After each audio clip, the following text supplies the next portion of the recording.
Good morning, people. I'm still heated about that interview. I still am. It's so funny. Between April, the co-founder of the channel, and me, we both shared the channel. But a bunch of comments in the section, and I just wanted to counter that guy's lies. He was just lying and lying and lying and lying and lying and lying and lying and lying and lying and lying, still lying. You know, and I wanted to counter every one of those because I knew what he was lying about, and specifically I wanted to counter it. You know, like how because I think a lot, like I said, the comment section wasn't buying it, and I think a lot of people at least put together the fact that he is an infectious doctor that's trying to make vaccines, and he's connected to the pharmaceutical industry. So he has a vested interest in making sure people trust vaccines, okay? So I think that a lot of people at least got that, but maybe they couldn't counter every one of his lies, and I could, and I feel like I'm probably banned from Joe Rogan's channel because I was just, between our comments, we were just like, you know, it was so frustrating. Now, I don't think Joe believed him, because, or maybe he believed some of it, but I think that he interviewed him and exposed him enough to make him, expose himself for the idiot that he is. So, one of the things that really annoyed me was like, the whole the poor comment, right? So this is how the elites and the upper echelons of society, they pull on people's heartstrings, and they tell you stuff like, oh, we care about the poor people, especially the poor black people, the poor people of color. They need vaccines. They're not getting vaccines. They have all of these developmental disorders and diseases that's causing all of these parasites, and this is why they can't compete, and if we just got them vaccines, they'd be much better people. Bullshit. Okay, so I'm from South Central. Technically, Koreatown 8 years, and then when I was like 8, we moved to South Central, okay? When I didn't know what Whole Foods was until I was 17, because my friend got a job there, and it was like, we're just out of high school. It was like our first job. I was like, oh, get a job, go to Whole Foods. And when I went there and I saw the produce section, I was amazed. It was like I walked into the Garden of Eden. I'd never seen fruits or vegetables so beautiful before. I mean, I'm serious. Now, they have fruits and vegetables in the inner city, but we get like the hand-me-down, the runoff, the ones with all the pesticides, no organic stuff. Now I think it's changing because people are demanding it, and there's more of a, there's more of a demand for organic food. So you see that now. But when I was growing up, no. You got like, the government food, the cheese, when I taught there, the kids would eat these like styrofoam, like Cheetos that look like radioactive. I was like, how do they even get that color? Like, what do they use? It looks like it's not even food. You think about every liquor store. There's liquor stores on every corner, okay? All the liquor stores, not only do they sell liquor, but all the food in there is bad. All the potato chips, all the GMOs, all GMO food pretty much, or food with lots and lots and lots of sugar. And then if you do think you're eating healthy and you go to the store, it's laced with pesticides. And a lot of people don't even really know like how bad that is for you. So you have pesticides, you're eating GMO food, you're drinking liquor, you're drinking soda, you're eating those radioactive Cheetos, you're not getting nutrition, and you're poisoning your body basically. So it's going to leave you open to a host of diseases. Therefore, poor communities that don't eat well and don't have proper nutrition are going to be more susceptible to diseases. Like, how is this guy an infectious disease specialist and he doesn't know this common elementary shit? I'm like, seriously? For real? Oh no, the poor black people. Thank you, white savior. Thank you for your vaccines. It's gonna save us all and make us smarter, better, more educated people. Wow, like, you're so wonderful. right? So I saw that angle he was trying to play with trying to get people, you know, to pull at people's heartstrings and think like he cares. And he was just like, I don't know why in America, you know, I come here and I try and tell them about this problem that we're having in the poor communities, and you know, they're just not listening. I don't know. Maybe it's because we don't buy your bullshit. We know you're big old bullshitter. That's why. Maybe that's why. You think so? And then Joe was like, yeah, man, that's, you know, poverty's bad, and they have it. So they, you know, they got into something about poverty, and it was like, oh my God, for real. And then he's like, oh yeah, in the other countries, you know, they're on board. I'm like, you know what they really need? They need clean water. They need water filtration. They need plumbing. They need trash takeaway and incineration. Okay, that's what they need. Okay, that's what they need. So they don't really, you know, need vaccines. They don't need vaccines at all. You notice how when they have these, you know, like natural disasters, the first in other countries, the first thing they do is run in to vaccinate them. Why is that? Why? They don't need that. They need, you know, food and water and shelter. But no, not vaccines. You ever seen that meme that says, still starving, but billions of dollars in vaccines arrived? Yeah. Very interesting. And, you know, I hear people say, oh, well, you know, I did Doctors Without Borders in, like, you know, Africa, and they were dying for vaccines. Yeah. They're dying to have vaccines, you know, killing to have a vaccine. I'm like, yeah, but they're dying for them, technically. So a lot of people in these third world countries are not about that. And I'll put some stuff in the links that talk about that. They're not about vaccines, not all of them. You know, they're diverse people of thoughts and opinions, just like we are. There's a guy named Nahira Karuba, I think I'm saying his name right, but I have a link to his video where they found out they were doing a polio campaign in Uganda, and they found out that people were actually getting sick and paralyzed from the polio vaccines, and they didn't want them. And the people figured it out without a paper, right? They didn't read science. A lot of them probably can't read. They just, I don't know, have common sense. When people started dropping dead or becoming paralyzed immediately after the vaccine, and they weren't having that problem before, I don't know, they just put 2 and 2 together, like boom, like math. And they're like, you know, something's up with these vaccines. So they declined them. And then they were coming in the middle of the night in the villages trying to vaccinate these people. So they were like leaving their villages to like run from they're like literally running from the vaccines. Pakistan have been killing people. This is a few years ago, but they were killing healthcare workers because they found out, like, you know, their kids were getting sick or injured from the vaccines. Philippines just had a press, not press conference. I'm gonna say press conference. It's not the right word.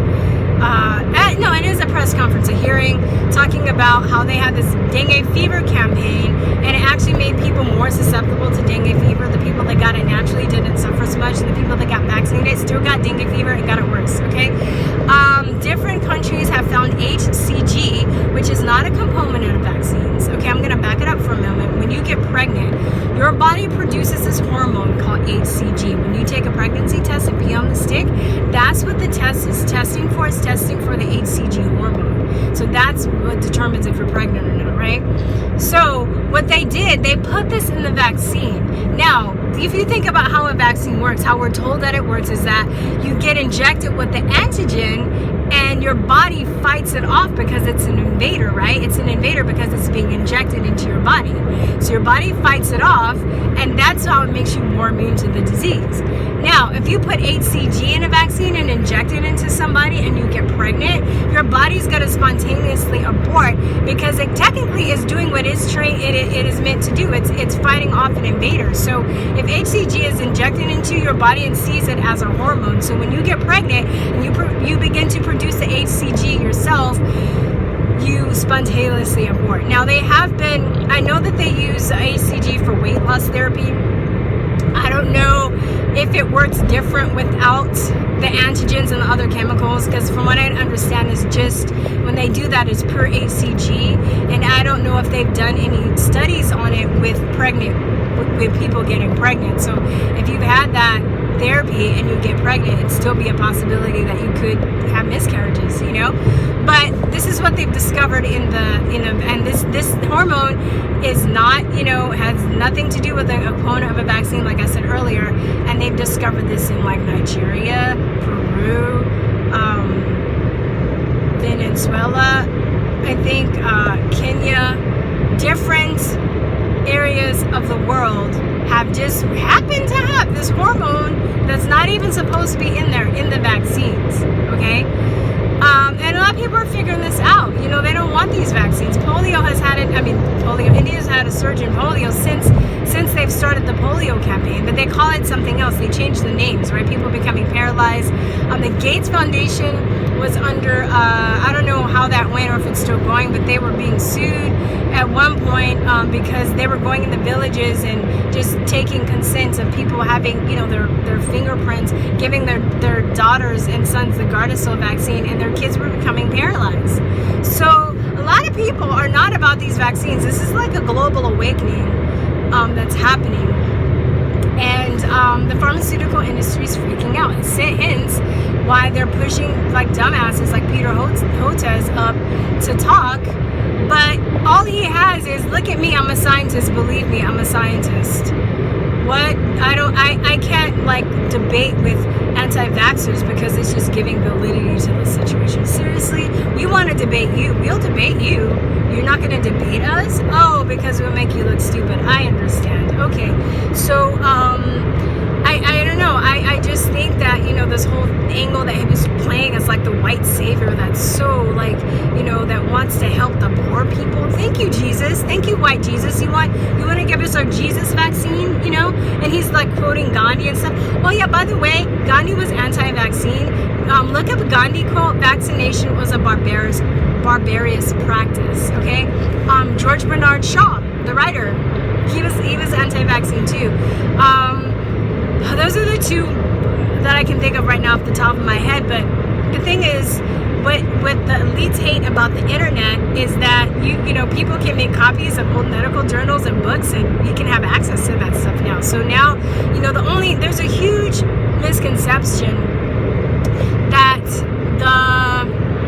there's a consensus with science, and that's never ever been the case. I don't think for anything. There's always debate. There's always one scientist that thinks this or have had this finding, and another scientist has had another finding. But what happens is the science that we know to be correct, or the right science, whatever, is really pushed. You know, it's a media campaign. Ever since the Flexner Report, the early 1900s, they've always had like a PR campaign to push their narrative and to suppress other people's narrative on what's going on. There's been an anti-vaccine movement ever since the invention of the vaccine. There were numerous amounts of people in the medical profession that were speaking out against vaccines because they knew that it was causing other problems, but they just, you know, conveniently just cut that out like they're trying to do now. They're just conveniently, you know, cutting, you know, censoring people. They're conveniently taking books off of Amazon and only focusing on certain ones that might have flaws, but not talking about other quote-unquote anti-vaccine books that are really valid, you know. So it's a huge machine, you guys. You just have to be awake to that. But, you know, they act like that, you know, vaccines were just like the second coming of Jesus. You know, inject us with your Jesus, and, you know, thank you, Jesus vaccine, you know, thank you. They just act like it was just like the savior, and like nothing was wrong with it. It was all great, and it was just like a miracle. Even though we've been living on the earth over 200,000 years without vaccines. And it's interesting, like people are in such a state of like brainwashed thought and fear that they don't ask themselves basic questions like, how come we've been able to survive this long without vaccines? And a lot of people will answer by saying, oh, well, we're not traveling, so we can't spread disease. I'm like, no. That doesn't answer the questions. If we didn't have vaccines, even before travel and air travel, certain pockets would have died out, right? Because they were just being eaten alive by like viruses and bacteria, right? Like the animals would have died, right? Because we vaccinate dogs and cats. Why are dogs and cats still around? How do we survive this long without vaccines? Maybe it's our environment, you know. You know, if you think about China, you know, there's a province in Zhejiang, I don't know if I'm saying the tones right. Province, like a state, right, in China, area of the country. they've had over 700 measles outbreaks last I checked, and this was like around 2015, and they have a 99.9% measles compliance rate. And then you look at Japan, who doesn't do the MMR vaccine, and they said side effects because they have lower rates of autism and other autoimmune disorders. And they do an individual measles vaccine though, and but it's optional from what I understand, so it's not even recommended. It's not even like part of the recommend. It's like recommended, so they can be like, oh, there's certain vaccines that they do get, and then they're like, okay, well, if you want the measles vaccine, you can get it. And then some people are like, yeah, I'm good, you know. So with that attitude, they don't have outbreaks. They don't have outbreaks. So what's going on here? Why are they, you know, choosing to cut out certain stories and not telling us other stories? What is the agenda here, right? So that dude can go like, fuck a duck. That Dr. Hotez, dude. I'm just so done. I'm done with just people just getting up there and lying. And the whole thing about the anti-vaccine lobby, I'm like, we have a lobby now? Like, when do we get a lobby? That's just like the funniest thing I've ever heard. And he's just, oh no, you know, they're really litigious, so I don't want to talk about the documentaries because they're going to come after me with law. They have so much money. No, you fool, you have so much money because you're a doctor and you're making vaccines. What the fuck? Okay? Yeah, I mean, everything he said when it came to vaccines and infections, it was just like a lie. Like, and so I was talking to April, and what we're gonna do, and I have to probably make more of an official announcement in another video, because if I'm involving Dr. Humphreys, I don't want to be cursing in a video because I respect her. She seems too classy. I've never heard her curse. But we were thinking of, we're going to create a Twitter page, and we're going to ask, see if we can get Joe Rogan's attention and have him interview Dr. Susan Humphreys. And if you guys do not know who she is, she's amazing. And me growing up in LA, I've seen every celebrity pretty much, and I don't really get starstruck. But if I saw Susan Humphreys, I'd be like, oh my God, Susan Humphreys! I mean, I wouldn't scream, but I would probably be like that inside, because I respect her so much. And I did leave a list of doctors in the comments that I thought that he should interview, but I was thinking like she would be the one, because and if you guys don't know who she is, you should look her up. And I've been trying to save all her lectures and interviews, because I'm pretty sure they're gonna probably, if they really start just pulling channels down, like she's gonna be one of the ones they pull down first. First of all, she was a doctor. She's an MD. She's not, you know, she's an MD who was a nephrologist, who was just a kidney doctor, and which they actually get more training because she's a specialized doctor in nephrology, right? They get additional medical training on top of that because she was a specialist, internal medicine. What else? She trained other doctors, and I'll let you look her up and see her story, because this video is going to go too long if I go into it. But basically, she left the profession.